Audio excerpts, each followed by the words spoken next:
Bom, continuando nosso assunto sobre. Agora a gente vai abordando, né, a questão da rede social em si.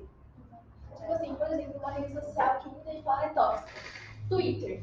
Nossa, Twitter é intitulado como ali você pode falar qualquer porcaria que você quiser, que lá você não é julgado. Não é nada. Só que na verdade é muita fachada. É o contrário. Se você falar lá, é capaz de você ficar mal com o que você está expondo. Tipo assim, lá tem muitas trends informativas. Trends é aqueles posts informativos que as pessoas vão colocando tipo fotos, textos, até palavras com informações para as pessoas terem uma ideia de algo. Assim, esse dia eu estava vendo uma sobre TDAH, sobre sintomas de TDAH e como você poderia ver se você tem algum tipo de sintoma. Acaba que muita gente acaba vendo esses sintomas e falando, cara, acho que eu tenho. Mas tem aquela dúvida. O TDAH é um assunto que está sendo muito comentado nas redes sociais agora, né? É um assunto que está muito abordado. É muito recorrente, acredito, por causa desses posts, tanto no Twitter quanto no TikTok, eu vejo bastante. No Instagram a gente vê alguns profissionais, alguns não, que se rotulam profissionais, né, dizendo o que são sintomas em si, e se você pensar na internet, você sabe os sintomas, porque a internet também dá isso. Mas a questão entre eu tenho ou não tenho, eu acredito que só um profissional diria, né? Sim, sem dúvida, sem dúvida. Bom, as redes sociais, né? São maravilhosas, né? São incríveis, mas é uma corda bamba, Que bom. Uma faca de dois gumes. Puxa vida, eu posso falar com uma pessoa fora do Brasil, né? A hora que eu quiser, eu sei o que está acontecendo na vida dela. Eu tenho relações aí muito próximas por conta das redes sociais, né? Mas assim, até que ponto eu estou preparada para me expor nelas? Exatamente. Então, assim, o Twitter, você fala, só que vão falar sobre o que você disse. Não importa que a pessoa não te conheça muitas vezes, mas você está preparado para aquilo que vai vir, para aquela crítica? Né? Então, assim, é um questionamento importante a se fazer. Antes de qualquer postagem pessoal, principalmente, sempre pensar nas consequências. Porque até então é aquele famoso ditado que todos os nossos. Minha mãe fala direto, onde você fala o que você quer, você ouve o que você não quer. Então, se eu tô aqui no Twitter respondendo, tipo, nossa, minha vida tá muito chata, que não sei o que monótono. Aí alguém comenta, tipo, nossa, você tá reclamando de quê? A minha vida tá muito pior. Aí fica naquela competição em quem é pior ou quem é melhor. Então, mas como existem muitas redes sociais, né, são várias, se eu vou twittar isso, nossa, minha vida é uma droga, é um sinal de que eu não estou bem. Né? E se eu já não estou bem, será que eu estou preparada para o comentário que pode vir a partir daí? Né? Eu sou uma válvula de escape. Vou falar aqui, mas assim, recebi uma resposta que eu não gostei. Eu acabo me sentindo pior do que eu já estava antes. Então, Principalmente quando é homem que vai postar isso, os caras literalmente lascam. Estão nem aí, tipo. É porque tem aquele padrão da sociedade, tipo, o homem tem que ser forte, o homem não tem que chorar. E mulher é sensível, mas tipo. Não, é um estereotipo que eu acredito que já morreu com a nossa geração, não. Porque a gente prova, acredito que todas as mulheres da nossa sala em si, são 35 meninas na nossa sala, então eu acho que isso já é uma estatística onde a gente pode recorrer que linguagem não significa que é para pessoas sensíveis, que são para pessoas frágeis, que são só para mulheres, e sim para qualquer tipo de gênero em si. Então, temos muita identidade de gênero hoje em dia também, tipo assim, esses estereotipos ficam. sim, não existiu, né? Bom, acredito que com a nossa geração vai Mais pra frente, sim. vai. Sim. Então, temos a liberdade de falar, né? Hoje nós podemos falar para um público aí muito, muito grande. Mas, assim, há de se ter respeito, né? Pelo aquilo que é dito, pelo que o outro está expondo, né? Ao invés dessa cultura do ódio que se fala tanto hoje em dia, né?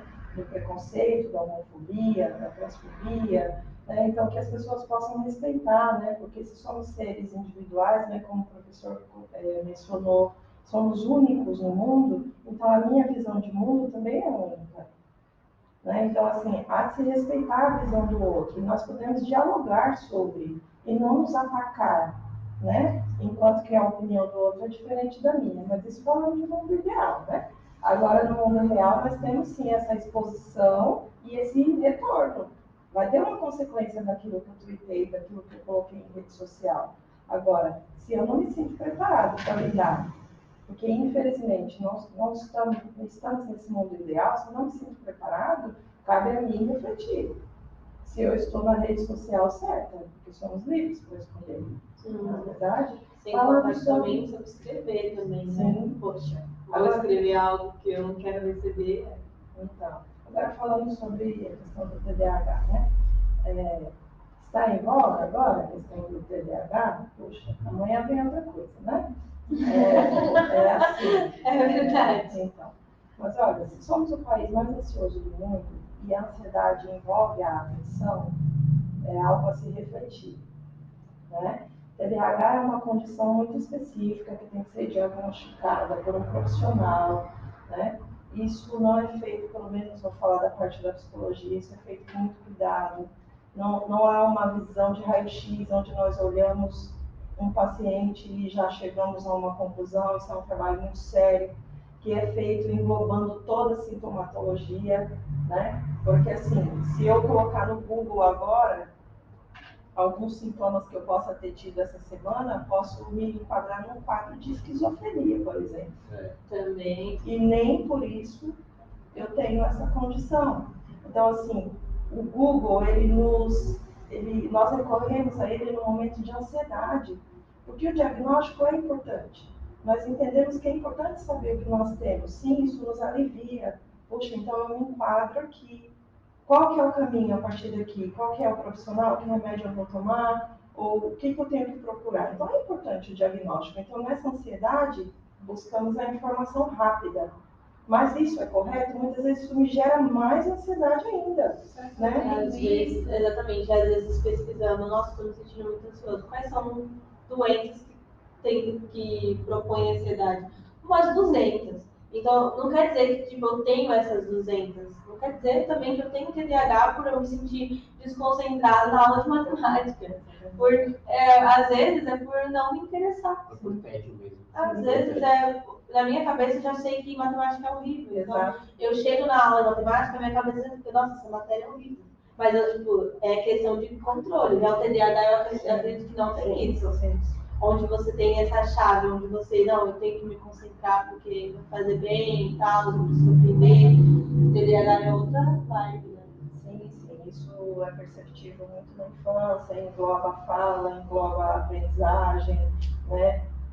Uma função executiva que a criança precisa ter e não consegue ter, né? Isso vai ter impacto na vida adulta. Quando não tem o acompanhamento, realmente esse impacto é maior. Mas é possível, sim, que essa pessoa esteja incluída, inserida, né, na escola, que ela trabalhe, que ela tenha uma vida aí, dentro de uma normalidade. Mas, assim, para diagnosticar, tem que ser com um profissional, né, que tenha competência para isso. Eu tenho dúvida? Procura um profissional. Né? Porque também as fontes, muitas vezes, elas não são seguras. E como que uma pesquisa numa internet pode dizer sobre mim? Né? Como que isso pode ser que lá tem alguns sintomas que abate com o que eu sinto? Mas fechar um diagnóstico, um conceito, a partir de uma pesquisa que serve para todos, então, assim, é bem errôneo, né? No caso, rotular o site, né? Que no caso está lá para informar. E não para dar um diagnóstico em si. É para você saber sobre aquilo, sobre aquele assunto, mas não chegar e falar, pronto, tem TDAH agora. Agora é isso que eu eu tenho. diagnostiquei, tipo assim, muita gente, por exemplo, ansiedade, eu vou e compro um calmante.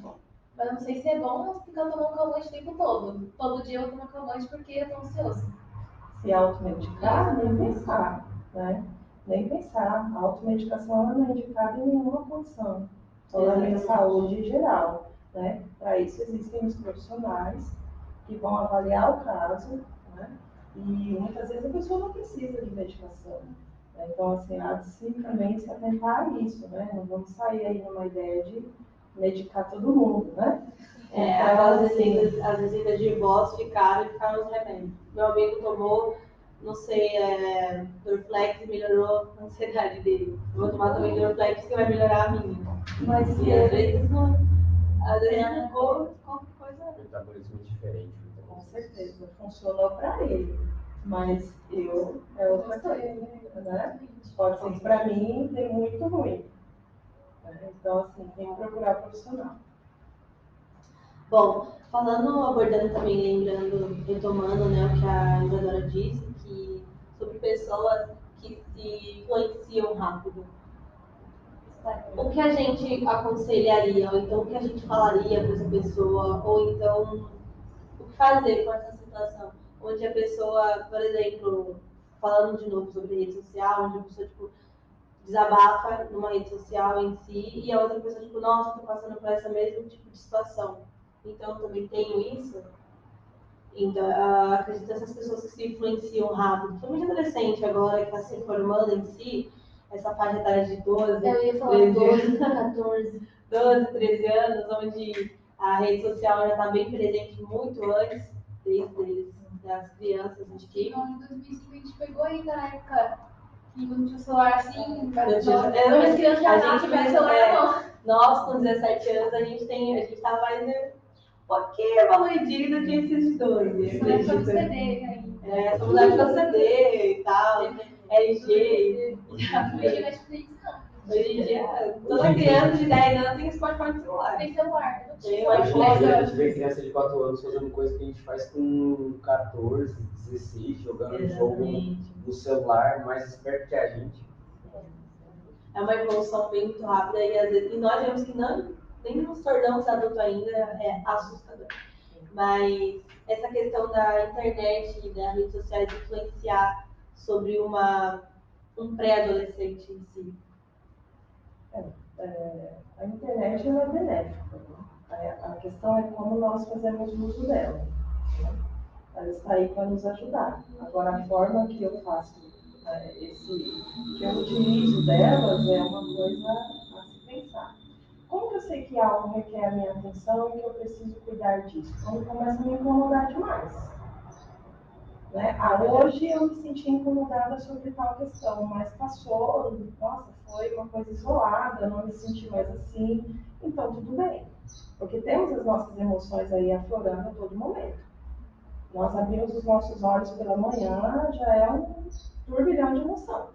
Então, assim, quando isso é frequente, quando o incômodo é frequente, quando isso começa a afetar, muitas vezes eu começo a ficar ansiosa por conta daquela situação, então aí está sinalizando que eu preciso fazer algo a respeito.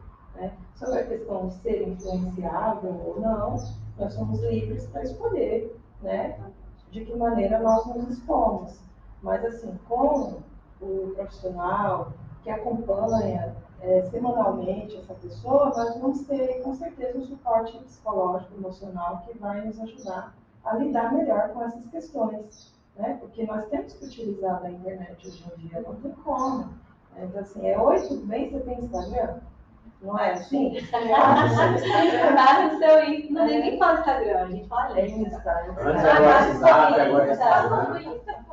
Nossa, você é legal, então com seu arroba, seu Insta. A gente perguntava qual era o seu número antes. Agora é seu nome, agora é seu nome. Agora qual é o seu Insta? Ah, prazer, meu nome é seu Insta. Mais fotinha. Exatamente. Eu sou da época de a gente se encontra por aí. Né? Que não tinha nada disso, né?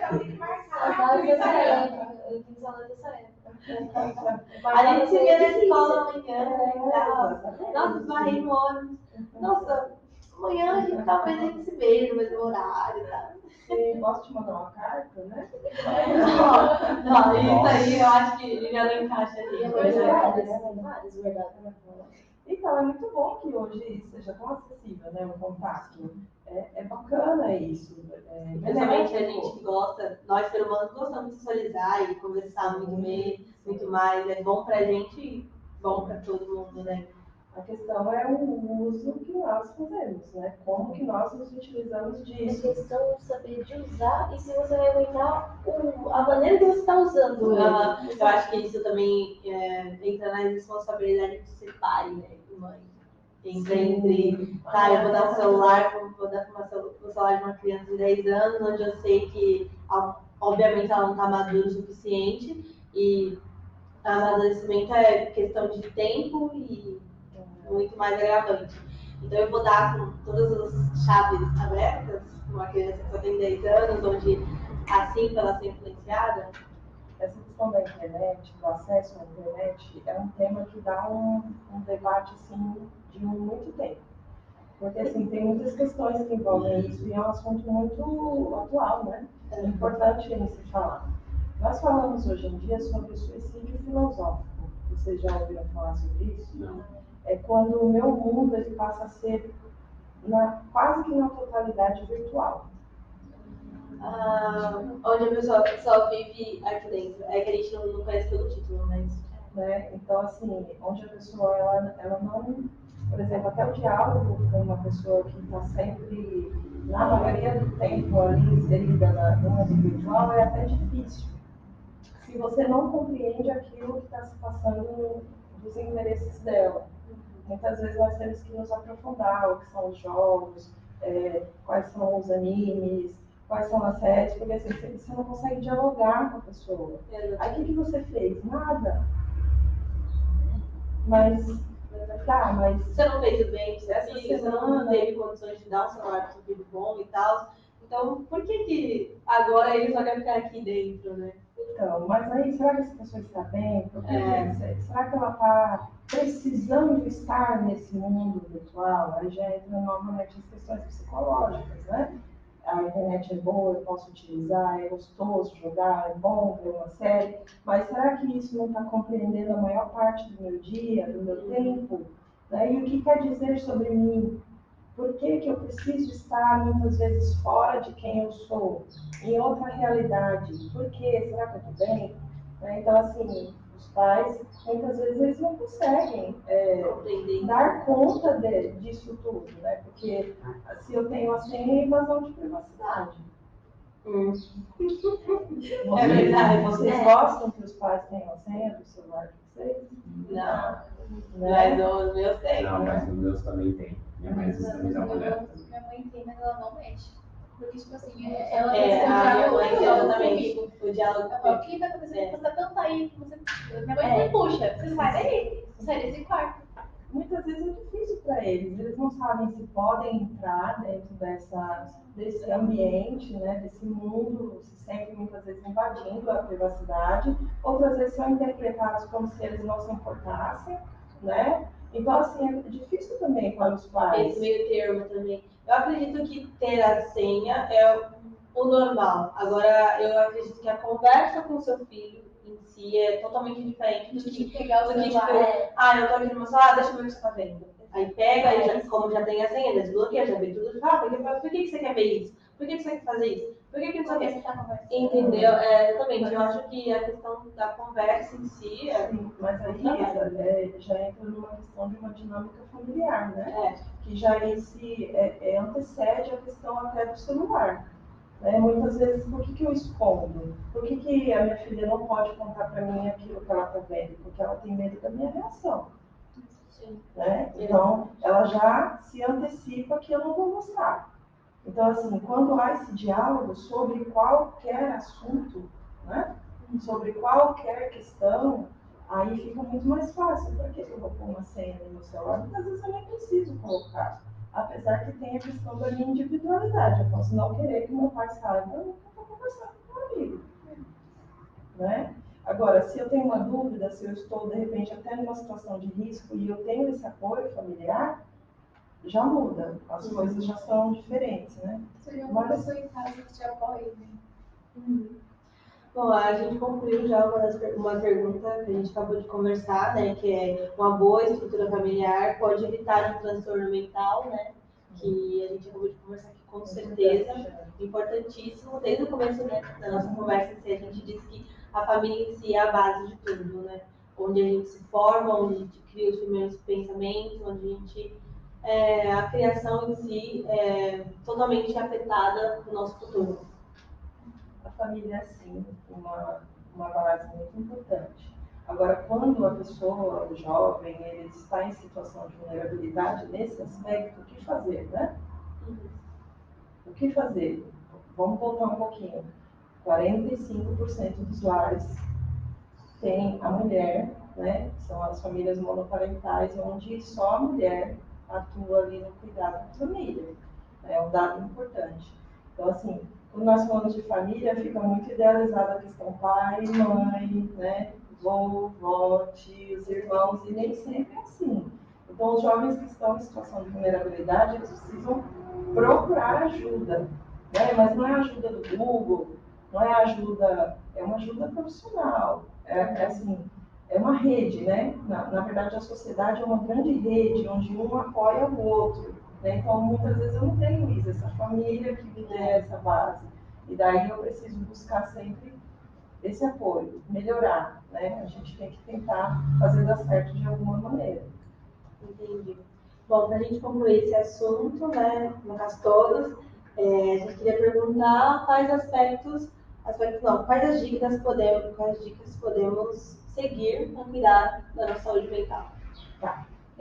Todo ano é indicado que nós procuremos um serviço de saúde para fazer um check-up, né? Vocês já ouviram falar isso, né? Vamos lá, não estou sentindo nada, mas eu preciso ver como está minha parte ginecológica, minha parte física, eu vou fazer um check-up lá, uns exames. Mas isso não é feito em relação à saúde mental. Exatamente. Né? Toda aquela questão que a gente abordou, né? A falta de acesso, de informação, às vezes o tabu. Também. Então, quer dizer, nós somos o país do cuidado. Nós temos que começar a pensar em ser o país da prevenção, né? Porque eu só cuido depois que aconteceu. Então, por que não nos atentarmos também antes de acontecer, né? Procura um psicólogo. Todos nós precisamos de apoio psicológico. Eu faço terapia, vou fazer a vida inteira. Então, assim, é importante também cuidar antes, né, daquela situação se agravar. Mas, assim, tudo faz parte, tudo contribui. Eu preciso analisar se eu não me sinto bem, a que nível eu não me sinto bem, né? Se já está acontecendo, poxa, já não estou muito legal, estou me sentindo assim sem vontade de sair de casa, de trabalhar, já não faço mais as coisas com a empolgação que eu fazia antes. Então vamos lá, vamos procurar ajuda, né? Você falou da questão financeira, né, que muitas vezes não é acessível.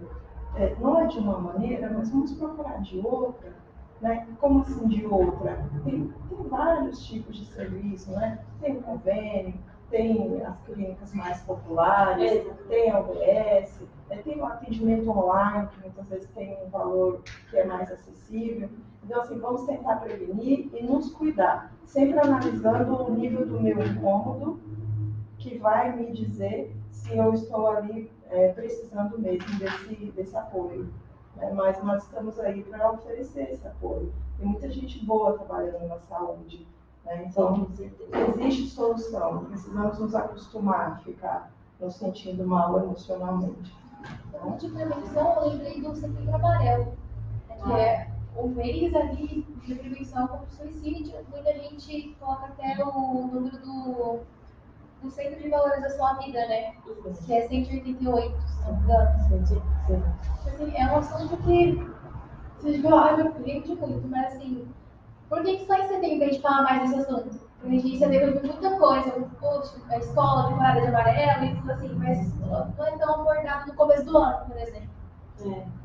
Seria a questão de, igual a Xenia disse, que seria uma prevenção anual, onde dá aquele estalo de você lembrar, a mesma coisa do Outubro Rosa, tipo, Novembro Azul, exatamente, a questão da questão da prevenção de relembrar, eu acredito. A princípio parece ruim, assim, falar, nossa, por que só se fala disso nesse mês? Eu entendo o que você quer dizer. Mas que bom que tem um momento. Seria ruim se não falasse. Sim, que bom que tem um momento em que isso é mais falado, mais discutido, né? Mas eu entendo, é um assunto que é tão importante que deveria ser discutido sempre, abordado em todos os meses.